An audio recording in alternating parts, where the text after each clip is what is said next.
Hello students, इस video में आप लोग देखें कक्षा 10वीं के एनसीईआरटी गणित से प्रश्नावली 5.1 के प्रश्न संख्या 1 का हल। प्रश्नावली 5.1 अर्थात आपका पांचवा चैप्टर जो है एपी है। एपी अर्थात arithmetic progression. Arithmetic progression, arithmetic progression इसका हिंदी नाम क्या होता है, क्या आप लोग जानते हैं? इसका हिंदी नाम क्या होता है? समानांतर श्रेणी। तो आप प्रश्नावली 5 जो है आपका क्या है, समानांतर श्रेणी चैप्टर का नाम है। तो इस चैप्टर के प्रश्न संख्या 1 के चारों प्रश्नों का हल बताने से पहले मैं आपको ये बता देना चाहता हूं कि समानांतर श्रेणी है क्या, है ना, ताकि आपको प्रश्न संख्या 1 को या इसके आगे के सारे प्रश्नों को हल करने में आसानी हो जाए। तो आइए इसके परिभाषा को हम लिखते हैं। तो संख्याओं के एक अनुक्रम को, इसके परिभाषा में जो है संख्याओं के एक अनुक्रम को समानांतर श्रेणी कहा जाता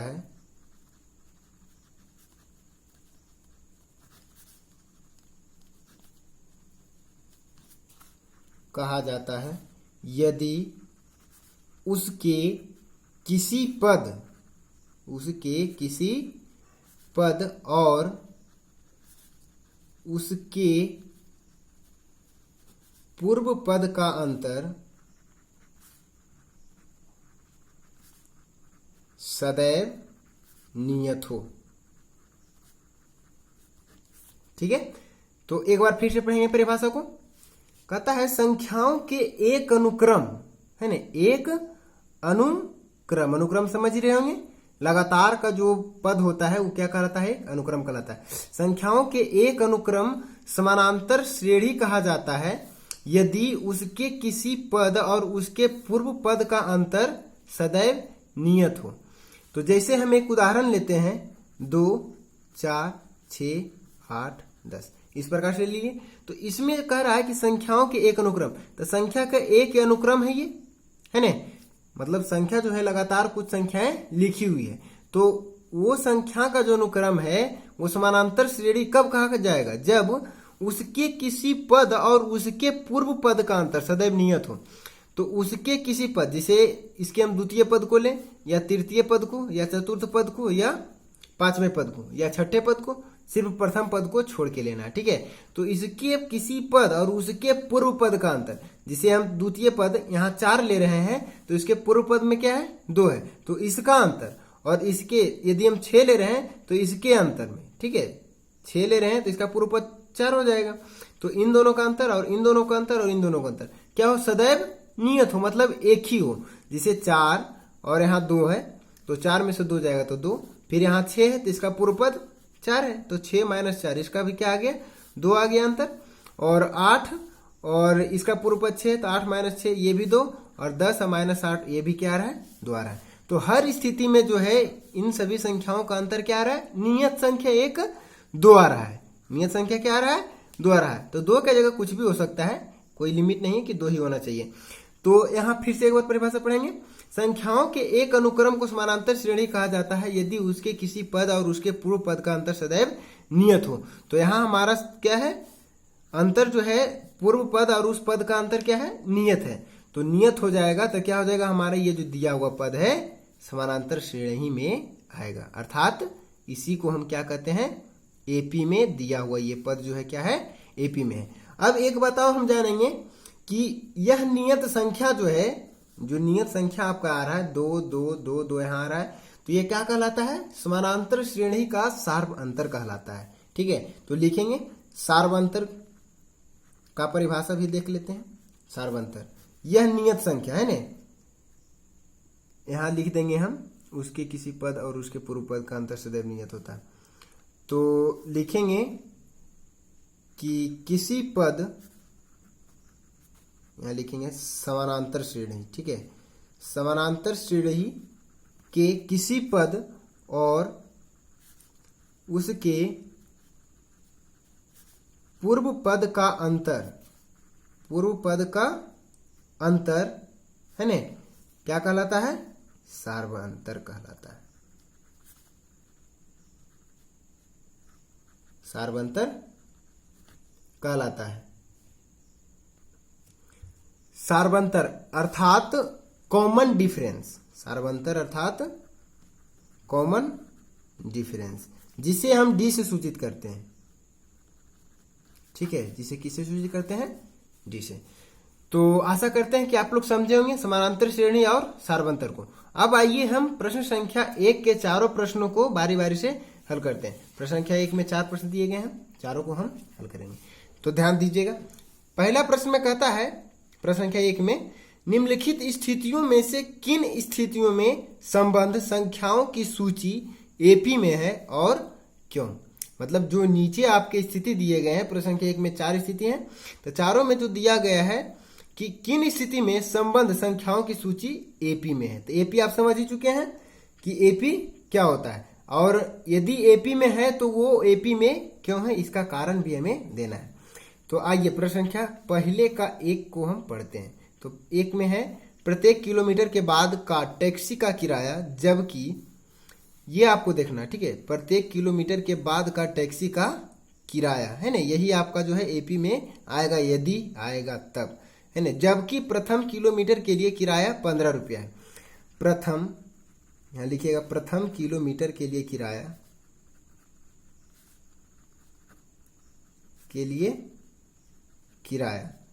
बराबर क्या है? 15 रुपया। अर्थात आपका जो है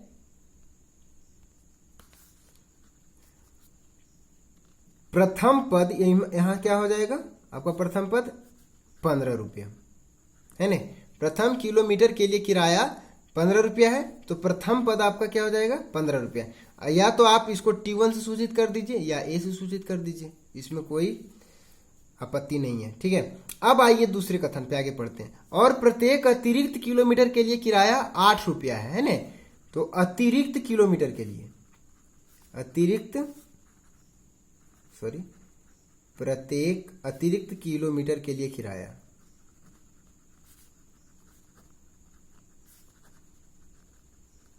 बराबर 8 रुपया है ना।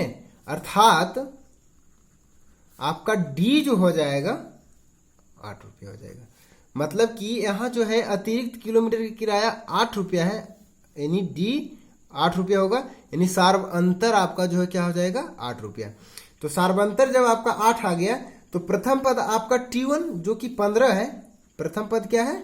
T1। तो यहां लिखिएगा, अब एपी बराबर, एपी का जो पद आएगा आपका यहां से, प्रथम पद आ गया 15, तो द्वितीय पद आपका जो होगा यहां से T1 आप प्लस डी। प्रथम पद T1 था, तो T1 में डी जुटेगा, तो T1 आपका 15 है, डी आपका क्या है? 8 है, तो 15 प्लस 8 क्या हो जाएगा? 23। ठीक है, उसी प्रकार T3, ये तो हो गया आपका T1 प्रथम पद, ये हो गया आपका T2, और T3 पद आपका हो जाएगा T2 plus D, T2 plus D. तो T2 आपका 23 है और डी क्या है? 8 है, तो 23 और 8 31।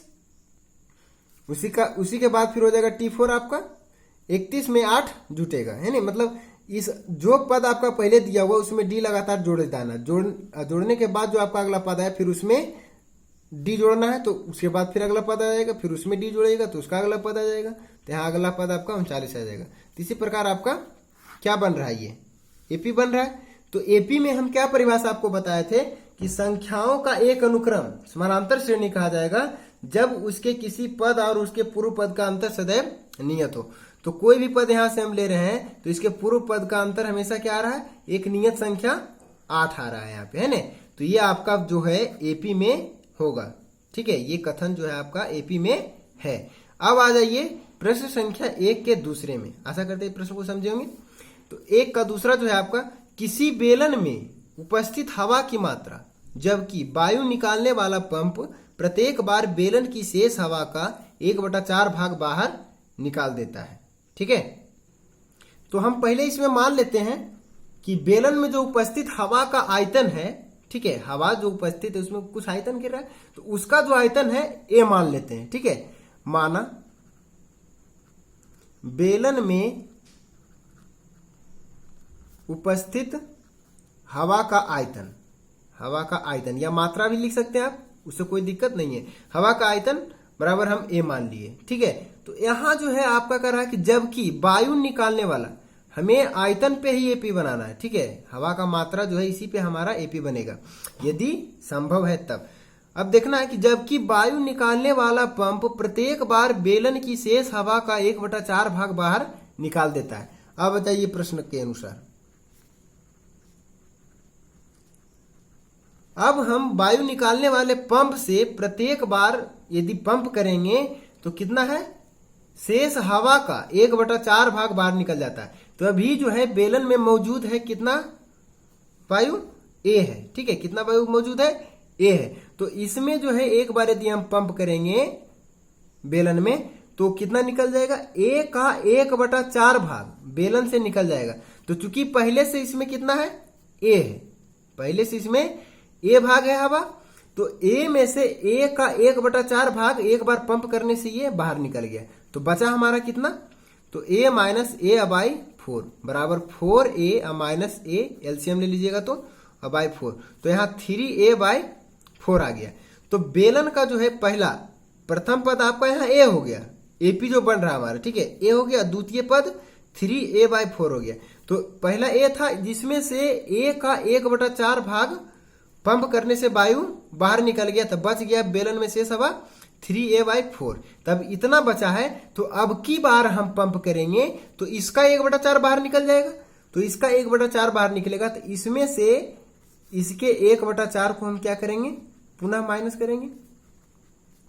तो 3a/4 माइनस 4 चौके 16 और यहाँ ऊपर 3a, एलसीएम लीजिएगा तो 16, 4 चौके 16, 3 चौके 12a माइनस 3a। तो 12 में से 3a जाएगा तो 9a/16। तो ये आपका एपी का तीसरा पद आ गया, यदि एपी है तब, अगर नहीं है तो नहीं होगा ये। तो ये जो है प्रथम बार जब हम पंप किए तो हमारा बेलन में इतना हवा शेष रहा, और द्वितीय बार जब पंप किए तो बेलन में हमारा इतना भाग शेष रहा हवा का, है ना, जो कि 1/4 भाग जब भी हम पंप करते हैं तो निकल जाता है बाहर शेष हवा का। तो इतना बचा हुआ था, इसमें 1/4 निकला तो इतना बचा। अब हम एक पद और निकाल के देख लेते हैं। तो 9a/16, ठीक है, इतना हवा हमारा बेलन में शेष है। तो इसका फिर 1/4 भाग पंप करने से हमारा बाहर आ जाएगा। तो 9a/16 माइनस 9a/16 चौके 64 बराबर 16, 64 का एलसीएम लेंगे तो 64, 16 चौके 64, 9 चौके 36 माइनस 64, यहाँ 9 है, यहाँ 36 है, यहाँ 9 है। तो 36 में 9 जाएगा तो 27 है बटे 64। तो यहाँ यदि आपका ये एपी का पद है तो आपका सार्वंतर क्या आ जाएगा, हर जगह समान आ जाएगा। यानी किसी पद, है ना, किसी पद और उसके पहले पद का अंतर हर जगह क्या आएगा, समान आएगा। जैसे ये दोनों को माइनस करेंगे तो जो चीज यदि एपी में रहेगा तब, है ना, जो यहाँ रहा ये दोनों का अंतर वही ये दोनों का अंतर आना चाहिए, और वही ये दोनों का अंतर आना चाहिए, तब ये पद एपी में है अर्थात नहीं है। अब आइए चेक करते हैं, पदों का अंतर लिख देते हैं, है ना, छोड़िए नहीं भी लिखिएगा कोई दिक्कत नहीं है। 3a/4 माइनस ए, तो यहाँ क्या आ जाएगा आपका 3a माइनस यहाँ 4a/4, तो माइनस a/4 आ गया पहला आपका। और दूसरा आ जाएगा 9a/16 है, इसमें 3a/4 माइनस कर देते हैं, तो 9a/16 माइनस 3a/4। तो यहाँ से क्या हो जाएगा 16 और 4 का एलसीएम 16, 4 चौके 16, ठीक है 16, तो यहाँ 9 है माइनस 4 चौके 16, 4 तिहाई 12 है, तो माइनस होगा तो माइनस 3a/16। तो पहला जो है आपका दोनों पद का द्वितीय पद और प्रथम पद का अंतर जो है क्या आ रहा है, माइनस a/4, और इसमें जो है तृतीय पद और द्वितीय पद का अंतर क्या आ रहा है, माइनस 3/16, जो कि दोनों में ये दोनों बराबर नहीं है, बराबर नहीं है, अर्थात ये जो है आपका पद एपी में नहीं है, एपी में नहीं है, एपी नहीं है, ठीक है। आशा करते हैं आप लोग प्रश्न संख्या 2 भी अच्छे से समझेंगे, प्रश्न संख्या 1 का 2। अब आइए प्रश्न संख्या 1 के तीसरे प्रश्न को देखते हैं। तीसरा प्रश्न में है, प्रत्येक मीटर की खुदाई के बाद एक कुआं खोदने में आई लागत, है ना, तो जो लागत लग रहा वो पद आपका एपी बनेगा, यदि संभव है तब ऐसे नहीं बनेगा। जबकि यहां ध्यान दीजिएगा, जबकि प्रथम मीटर खुदाई की लागत 150 रुपया है, तो यहां लिख सकते हैं आप प्रथम मीटर खुदाई की लागत बराबर 150 रुपया है। अर्थात आपका प्रथम पद जो हो जाएगा क्या हो जाएगा 150, जिसे आप या T1 मानिए या A मानिए। चलिए T1 मानते हैं। तो प्रथम पद आपका 150 हो गया। और कह रहा है बाद में प्रत्येक मीटर की खुदाई की लागत 50 रुपया बढ़ती है। तो खुदाई की लागत है न, प्रत्येक मीटर खुदाई की लागत 50 रुपया बढ़ता है। अर्थात आपका डी जो होगा यहां से 50 रुपया होगा। तो जब किसी भी पद में आपको एक पद प्रथम पद और डी मालूम हो जाए तो वहां आपको मान लेना चाहिए कि हमारा जो दिया गया कथन है वो हमारा क्या हो जाता है एपी में हो जाता है। तो यहां से एपी आपका बन जाएगा। प्रथम पद आपका क्या है T1 बराबर 150 है। ठीक है, आपका क्या है प्रथम पद 150 है। और डी जो है तो इसमें द्वितीय पद आपका क्या निकल जाएगा, जब प्रथम मीटर की खुदाई का लागत जब निकाला आपका 150 है और प्रत्येक अन्य मीटर की खुदाई जब करता है तो उसका 50 रुपया बढ़ता जाता है। तो पहले मीटर में खुदाई हो गया और दूसरे मीटर का जब खुदाई करेगा तो उसको 50 रुपया अधिक लगेगा। तो पहले 150 लग चुका है तो 150 में 50 जुटेगा तो यहाँ 200। उसी प्रकार यहाँ 250 और आगे बढ़ते जाएगा यहाँ 300, फिर 350, ऐसा ही आगे आपका बढ़ते जाएगा। तो यहाँ हम क्या देख रहे हैं कि अगले पद किसी भी पद और उसके पूर्व पद का अंतर हर जगह क्या है समान है। 250 माइनस 200 50, 300 माइनस 250 50, 350 माइनस 300 50, 200 माइनस 150 50, हर जगह समान है। अर्थात ये पद जो है आपका एपी में है। तो आशा करते हैं प्रश्न संख्या 1 का 3 भी आप अच्छे से समझोगे। अब आइए प्रश्न संख्या 1 के 4 में। प्रश्न संख्या 1 का 4 में है खाते में प्रत्येक वर्ष का मिश्र धन जबकि 10,000 रुपये की राशि 8% वार्षिक की दर से चक्रवृद्धि ब्याज पर जमा की जाती है।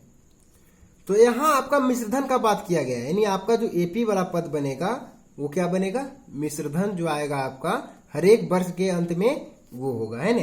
तो यहां जो है आपका कह रहा है जबकि 10,000 रुपये की राशि 8% जमा की गई राशि कितनी है 10,000।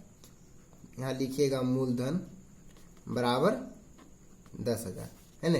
अर्थात प्रथम पद बराबर 10,000। ठीक है, अब जो है करा राशि 8% वार्षिक की दर से चक्रवृद्धि ब्याज पर जमा की जाती है। तो आप चक्रवृद्धि ब्याज का फॉर्मूला जानते हैं एनीवन? चक्रवृद्धि ब्याज का फॉर्मूला क्या होता है ए बराबर P into 1 plus R by 100 पर पावर T, है ना। जहां ए आपका क्या होता है मिश्रधन और P आपका क्या होता है मूलधन और R आपका क्या होता है दर और T क्या होता है समय। समझ रहे हैं?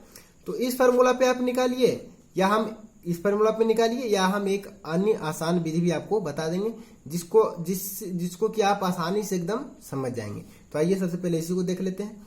तो ए जो है आपका मूलधन है, सॉरी मिश्रधन है। तो मिश्रधन आपका निकलेगा, मूलधन आपका 10,000 दिया हुआ है, दर आपका 8 दिया हुआ है ना। तो उसी प्रकार समय आगे बढ़ता जाएगा। तो पहले वर्ष का है ना प्रथम वर्ष में यानी प्रथम पद आपका निकलेगा। तो यहां हो जाएगा P आपका 10,000 है, ठीक। और ये 1 प्लस R जो है आपका दर क्या दिया हुआ है 8 है। तो 8/100 पर पावर T। तो प्रथम पद तो आपका यहाँ 10,000 है ना। तो ये द्वितीय पद हो जाएगा अगला वर्ष का लास्ट में जो होगा, पहले वर्ष के लास्ट में जो निकलेगा द्वितीय वर्ष का मूलधन हो जाएगा। तो A बराबर ठीक है 10,000 और 1 यहाँ हो जाएगा 100 प्लस 8 तो 108/100 पर पावर पहला वर्ष है तो 1।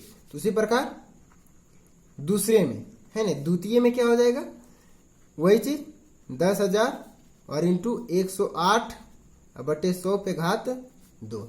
उसी प्रकार तृतीय में 10,000 और 108/100 पे घात 3। सिर्फ समय बढ़ रहा है, दर तो वही सेम है, समझ रहे।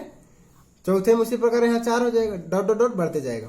तो यहां से हम देखेंगे कि यहाँ पहले में 1 है और यहाँ स्क्वायर हो गया, यहाँ Q हो गया। तो संख्या जो है समान, अंतर इन दोनों के बीच का अंतर समान नहीं आएगा, किसी भी हालत में नहीं।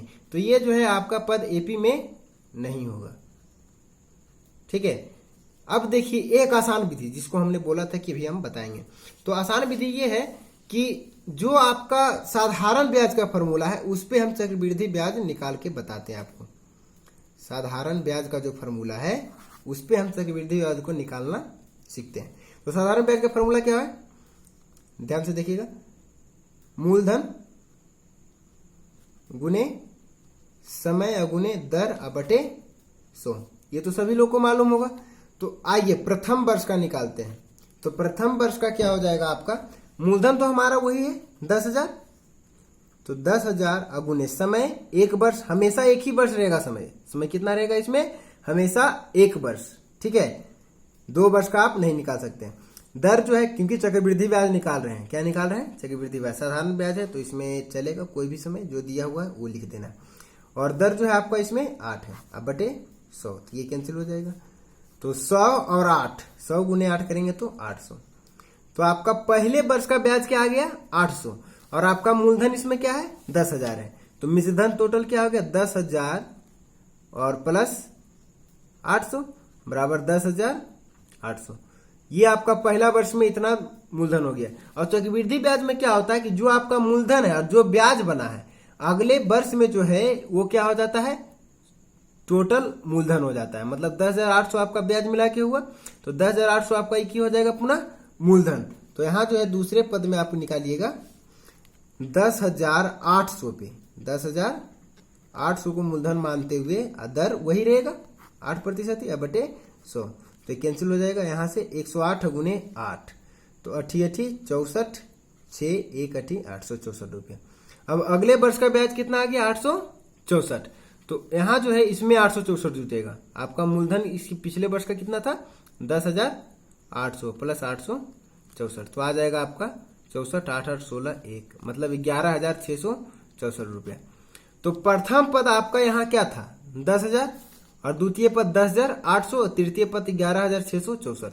तो यहाँ क्या देखने को मिल रहा है कि आपका जो है दूसरे पद यानी T2 माइनस T1, दूसरे पद और प्रथम पद का अंतर 800 आ रहा है।